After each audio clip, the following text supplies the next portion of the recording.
Greetings, flesh wound horror freaks, and welcome to a brand new episode of Flesh Wound Horror. I am Daniel Shine, joined by producer Todd Loya. What's up? Pugs Dread. Namaste. What's up? And Mike Kruger. What's up, you sick motherfuckers? So we're here tonight to talk about, quite frankly, a strange little movie that just debuted on Shudder, and that is Fried Berry from director Ryan Kruger. No relation, as far as I'm aware. Spelled a little bit different. Spelled, yeah, that's true. You mean it's spelled wrong, is what you're trying to Yeah, say. yeah. I'll just call it the Lucha spelling. There you go. All right, so Fried Berry. Barry is a drug-addled, abusive bastard who, after yet another bender, gets abducted by aliens. I hate it when that happens. Barry takes a back seat as an alien visitor assumes control of his body and takes it on a joyride through Cape Town. What follows is an onslaught of drugs, sex, and violence as our alien tourist enters the weird and wonderful world of humankind. All right, so being your kin and all Kruger, go for it.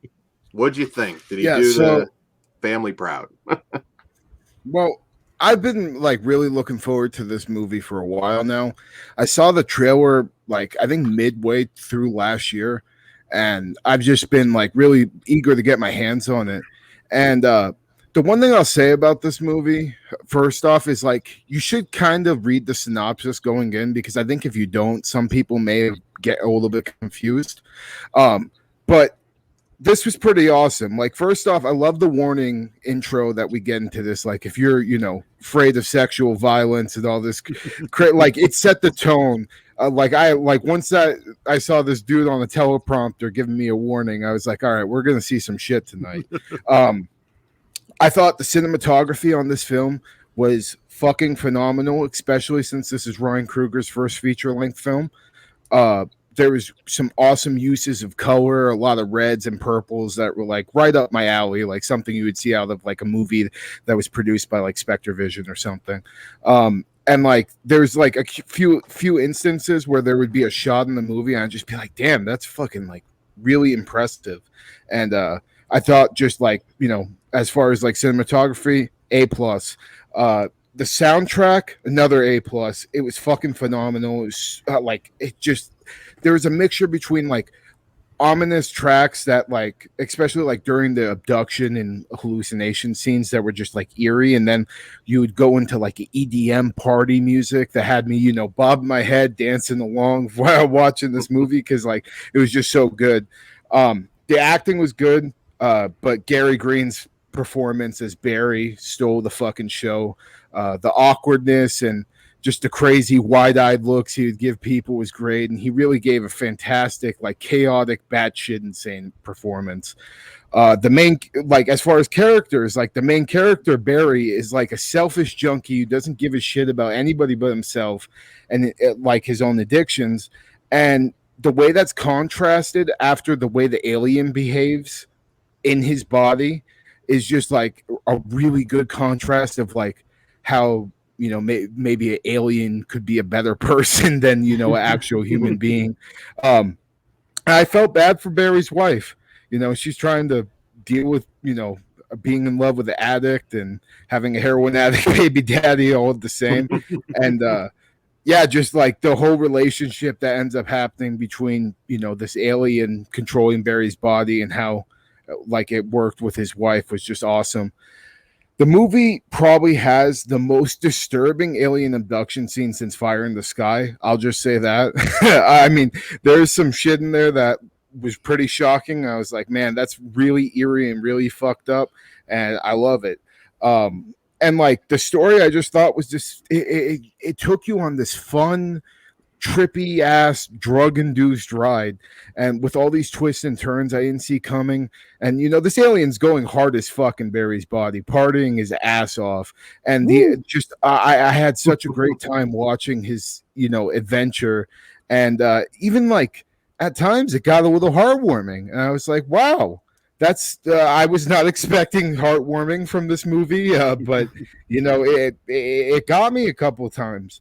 I think the only thing that held this movie back, just for me, and this is just a personal preference, there's the scene with the chainsaw that maybe could have used a little bit of gore, and rather than just getting a little blood splatter. That was my only disappointing thing, though. I think maybe a few scenes could have used, maybe a little bit more gore. But other than that, like little gripe, this was fantastic. I loved it. I'm extremely excited to see what Ryan Kruger's going to do next. Like I said, this is his debut feature film. And man, I just hope they just keep getting better and more unique, because this is, if there's anything to describe this, it's not really like, it's not like a straight horror film. It's not like, it's fucking just a weird, unique, drug-induced fucking ride. And I think a lot of people are going to dig it, especially if you like stuff that Spectre Vision put out. Like, I really felt like this could have been like a Spectre Vision produced film because of how weird and out there it got, and even genre bending. So yeah, loved it, and definitely excited to see more from Ryan Kruger. Yeah, this is definitely going to have its cult following. It's a cult film through and through. I think this, and for that reason, I think it will have legs. It'll be one that people are probably talking about for a while, and it'll be split. This isn't going to be one everybody's going to like, and it's not going to be one everybody hates. I would agree. Like, a horror-esque is a better way to put it. Yeah. If you're looking for a full-on horror film, you might be a little disappointed. Although there's certainly some disturbing things, as you mentioned. The abduction scene was quite disturbing. I want to give props to Gary Green, who played Barry. Sounds like a backhanded compliment, but he played drugged out very, very well. I believed him. I would kind of compare this. It's a weird movie, but it's not weird in a way that you can't follow what's happening. It's pretty straightforward, the plot and everything, which is there. I could compare it to like Beyond the Black Rainbow or Anti-Birth, which the latter is actually, I think, an oddball film with some similar themes that I actually like a little bit more. But yes, you have to be in the right mood for it. It's very trippy. It feels it's an acid trip movie, but one that makes sense, which I kind of appreciated, and very well acted. It has its own South African flavor to it, which I like. Didn't feel like anything that I've seen recently. Some people have compared this to, and I don't really know why, but a lot of people have compared it to Greasy Strangler. I've seen. I think it's so. It's the mannerisms. I think it's the mannerisms and the awkwardness. Yeah, like there's times in this, like in Greasy Strangler, there's a lot of like long pauses and awkward moments, and I feel like this kind of had the same feel in certain scenes like that. A lot of walking around too. Yeah, but definitely not as out there and crazy as just Greasy Strangler doesn't even make sense at times. You know what I mean? That's how out batshit insane it is. And no toilet humor. It's not like a toilet humor movie. And you know what we say to people who compare it to the Greasy Strangler, don't you, Dan? Bullshit artist. There we go. Yes. For a movie I don't love, I quote that more than anything. So I have to reevaluate. I can't say I don't. It's like one it. that stays with you. Yeah, I'm with you. See, I wrote down it was a cross between Street Trash, Requiem from a Dream, and Fear and Loathing in Las Vegas, with even more insanity mixed in. I mean, it has elements. I mean, Street Trash like immediately came to mind with that. But yeah, it's hard to describe. Did you laugh when they pan to the kid and he's like, he doesn't even fucking look like me? I did. There's a lot of good one-liners in this. Like that's one thing I'll say is like, especially with the dialogue you touched on, like the South African thing. Like I think there was definitely because there was some stuff that was actually just like translated on screen, because I don't think like a different audience would know what that word meant or whatever they said. Yeah.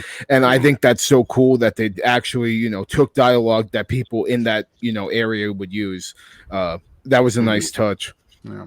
All right, Dan. Sorry, I didn't mean to cut you off. I didn't know if you were. Oh no, that's cool. Okay. I was just passing the pugs. Okay.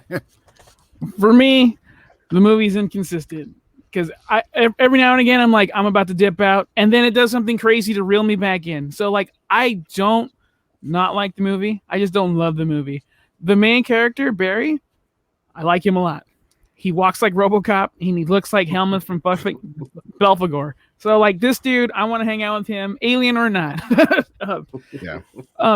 But yeah, every time I was about to check out, it did something crazy to bring me back in. I'm like, okay, let's see where this goes. So for me, it's like middle of the road, but I do think there's going to be a dedicated cult following to this, and I fully support it because I would like to see what happens if they do a sequel or not. Oh, dude, I'm so in for a sequel. And that homegirl that he found that was showing pornography in the back and the woos, that scene ruled. So just for that, fuck yeah. I do want to throw in.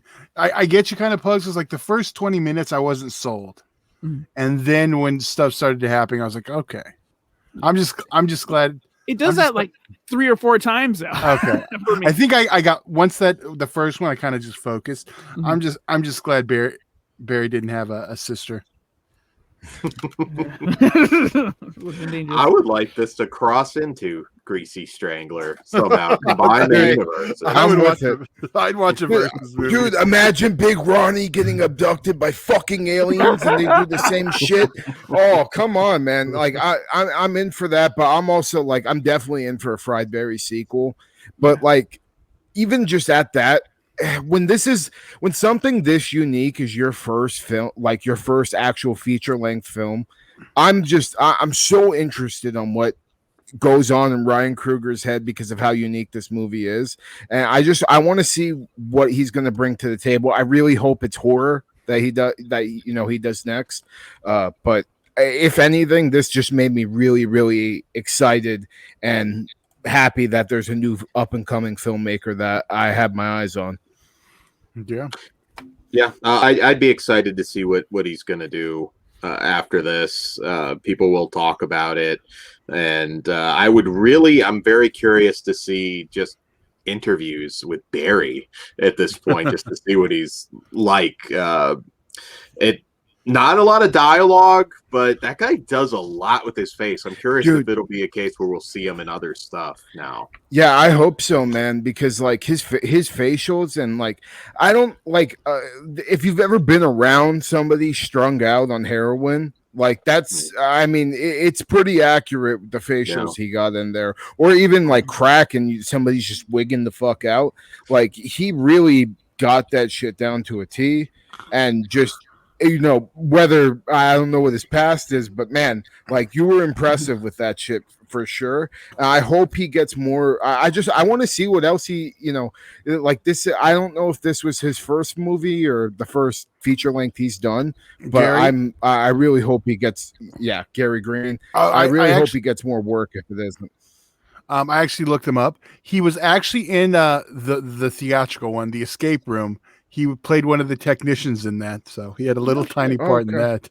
Oh, really? Nice. And there's also, and I didn't know this, hopefully we'll get it when this Blu-ray comes out. This is based off a short, Fried Barry, and he played Barry in that too. So man, I gotta check out that short then. Yeah, I'd be curious to see that too. I have a friend in the UK, and I'm not a drug guy, so I don't know exactly what this is, but he compared his performance to like a spice addict. I don't know what spice is, or if it's I've done spice before, and I can see that for it, like especially if you're ODing on it. Yeah, there's like I thought videos. we were going to talk about Dune. Holy shit, spice is a real thing. I gotta look this up. Oh yeah, it's synthetic weed, man. Yeah, it was. It's weed. Okay. Yeah, it was. No, it's not. No, it's not weed. It's synthetic weed. Like it must fuck you up more. I guess. Oh, it really. It fucking fucks you up. I took it because when I was in high school, they used to drug test us, but spice wouldn't show up on the drug test. So I used to smoke that. I used to get ripped out of my fucking head. Like it was really bad. It makes your brain like actually bleed. So like, Ooh. it's not good for you. Yeah, don't do Go that. watch some YouTube videos. Yeah, just- that's just- what. Yeah, he sent one, and he's like, "Yeah, dude, that is exactly what they look like on the streets." Because I guess it's really particularly bad in that area. So Yeah, Oh. K2, I believe it's called, but like with the synthetic drug. What but was yeah. the other one? Started with an S. Sativa?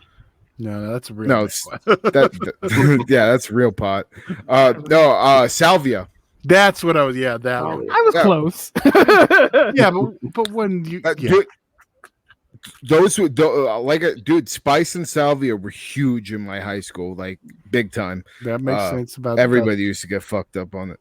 So we just had yeah, weed and booze. I'm so happy we actually talked about drugs on this, because if there was any podcast for us to talk about drugs, this is fucking the one. the movie. It's the movie. Yeah. I mean, like, honestly, man, watch this. Like, if anything, watch this shit high as hell, because Wow. like you'll have a Maybe not goddamn on great spice. time. Not on spice. Yeah, I do not condone, but maybe on some marijuanas. All right. I can But, confirm it's a good time. Yeah. I also like some of the Tarantino influence. That Disney cartoon glove speech was like right out of a. Yeah. How, dude, like, how awesome was, like, that's kind of where it sucked me in big time. Like, I was just like, wow, this dude just went on a tangent about Disney being racist. Holy fuck, this is gonna be great. I'm telling that Wow. story in the car. On the way. But why don't we rate this bitch, man? Let's do it. I'll go first. I was very, very close to giving this a straight up 5 out of 5. But I still stand by my words that a couple of scenes of gore could have did this really good. So I'm gonna go with a 4.5 out of 5. But it's definitely one of my favorite movies I've seen all year. And like, I'm sure maybe in a year from now, I'm gonna probably watch it. I probably have already watched this back like 3 times by then. I'm gonna say it's a 5 out of 5. And yeah, definitely looking forward to what Ryan Kruger has next for us. But Pugs, what do you rate Fried Berry? Well, I am not as high as you, or as high as fucking Barry. So I'm a 2.5 with you. I think everyone should watch it at least once to check if they like it, because there's something there that's keeping me from not hating it. Keeping me from hating it. I don't know what it is though. There's something intriguing about it. But 2.5 for me. Barry would be a 10 probably, but so I actually like this one quite a bit. I don't know how much rewatch factor it has for me. I'm a 3.5, but it is definitely going to be a cult favorite. Some of you will love it, some of you will hate it. Hopefully we've helped you figure out which one you are. What say you, Todd? I'm a 3.5, but I feel that has room to grow, like Kruger said earlier. I don't know if I'll quite get to a 5, but I do think repeated viewings I might go up. And double it up with Anti-Birth if you want a similar movie, the Natasha Lyonne flick. Yeah. And now I yeah. got to go find some spice to really enjoy. No, I'm kidding. Oh man. Are we gonna do a spoiler section? Because I do have a couple of things. Sure. I could talk Yeah, about. let's Sure. do it. All right. Well, let's pimp some stuff before we do that. Yes, patreon.com/fleshwoundfeatures. We have the Super Hornio Brothers show up there right now, so you'll want to check that out, and that's exclusive forever to Patreon.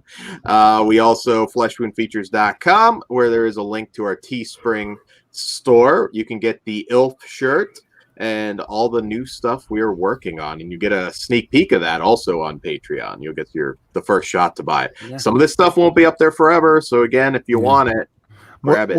We'll have a couple new designs by the end of the month. Yes. And also like, share, subscribe, and smash that notification bell. That really, really helps us, guys, so we appreciate it when you do it for us. All right. On that note, this is going to be your spoiler warning. So, all right, everyone, come back after you watch it. It is streaming on Shudder, if we didn't mention it at the top. Yes. So, and didn't this air on Joe Bob also? Yes, week? it Yes. did.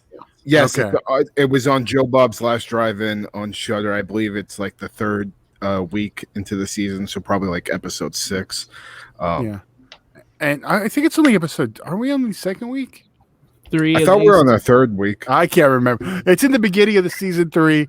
And Yeah, I probably will check it out that way too next. I'm really interested to hear that one. Okay, so we talked. Now we're going to spoilers.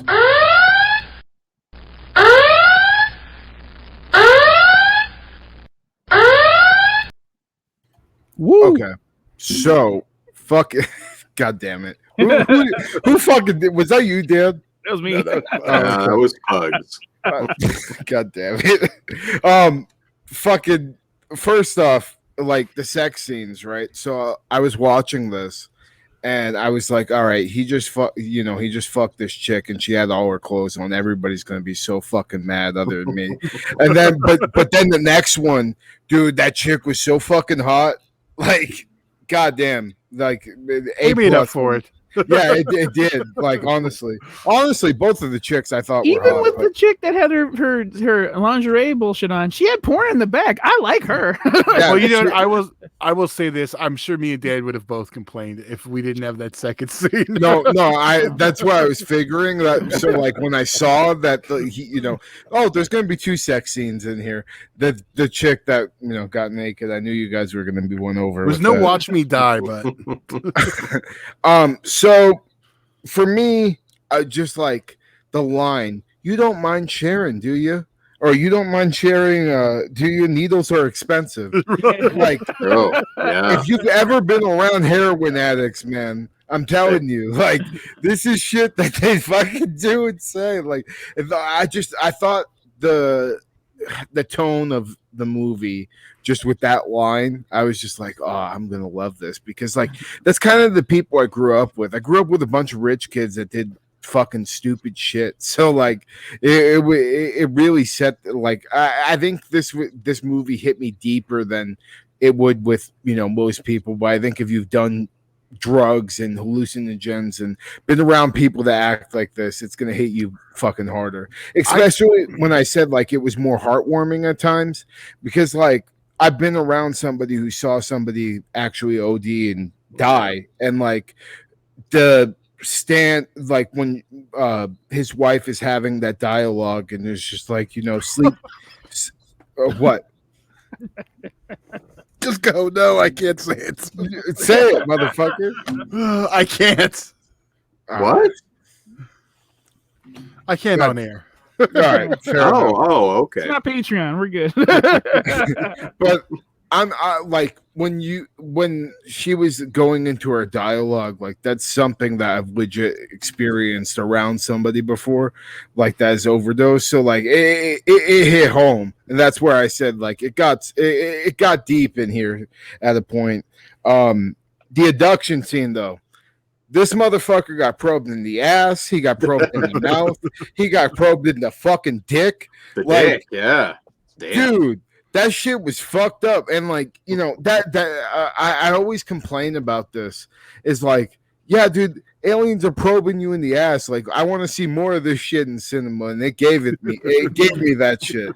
And like, also, like, I thought the alien looked cool because it definitely looked low budget, because like it was, just mainly a headpiece, and you could tell it was like, human, the arms and stuff. But the way the head looked, I thought looked fucking awesome. Like, I was like, that's a fucking unique and awesome fucking scope for an alien. Like, that was really cool. I do wish we would have got maybe a little bit more of him, because we only see a couple, maybe 3 or 4 glimpses.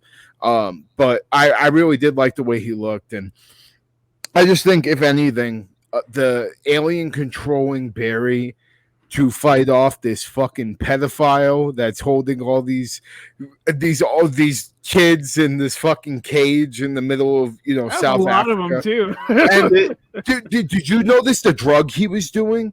I don't know how accurate this is, but I really hope I caught this properly. There's a certain like thing you do where you put your shit in like a fucking 2-liter bottle and you huff it with you huff the gas from your own shit and get you high. Wow. I'm almost 100% positive that's what that fucker was huffing on when he came back into that scene. What about the person that was shitting in the hallway in the hospital? Oh, yeah. They're doing that too. No, I'm talking the homeless guy that had all the kids. Like, he had this bottle. Did he remind you of somebody like another actor, singer. Maybe I'm the only one. A There was no. manager? Oh shit. Iggy Pop. He reminded Oh, me okay. of Iggy Pop. Oh, okay. No, we're talking about another Mine was manager, better. but, no, like I like that character actually a lot. Like he was like this weird serial killer kidnapping fucking children and shit. And like when you saw the girl that Barry was trying to save, or Alien Barry, I guess we would call him. When you saw like that scene, like he got jealous of her. Like that's when I kind of clicked in my head, like, oh, this dude's having a sexual relationship with this child, and like that was really fucked up. And I just, dude, I really like. I'm gonna send this to the fucking director because I need to know, was he huffing his own shit? Because I know that's a fucking thing, and that would have made like that's immediately where my brain went when I saw him with the 2-liter with the fucking. Dan's getting a 2-liter tonight. I'm gonna look the name of this shit up because that's insane. But I believe there's it's 100% a thing. Wouldn't I you don't know resort to which. paint first before? Well, yeah, but you can't shit out paint. I mean, but if you're Yeah, poor, but like, if you can't afford money, he it, was a homeless guy. Or glue. I don't know. Yeah, well, he could steal some glue. Can he even huff glue anymore? Gencum, that's what it's called. Yeah, Jenkum. Yes. Gencum is an inhalant and hallucinogen created from fermented human waste. Damn. Please, Ryan Kruger, if you watch this video, let me know if that motherfucker is huffing Jenkum, because if he was, I fucking got that shit, and that's awesome. And be honest, if it's a happy accident, that's cool too. We'll keep it secret. Just tell the truth. Yeah. Just give me the credit at the bottom of the thing. Jenkum, Mike Kruger. But that's all I really got. Like man, like this movie, I was really, really like nervous going in, especially because I saw a lot of other people's reactions before I watched it. But man, I wasn't disappointed at all.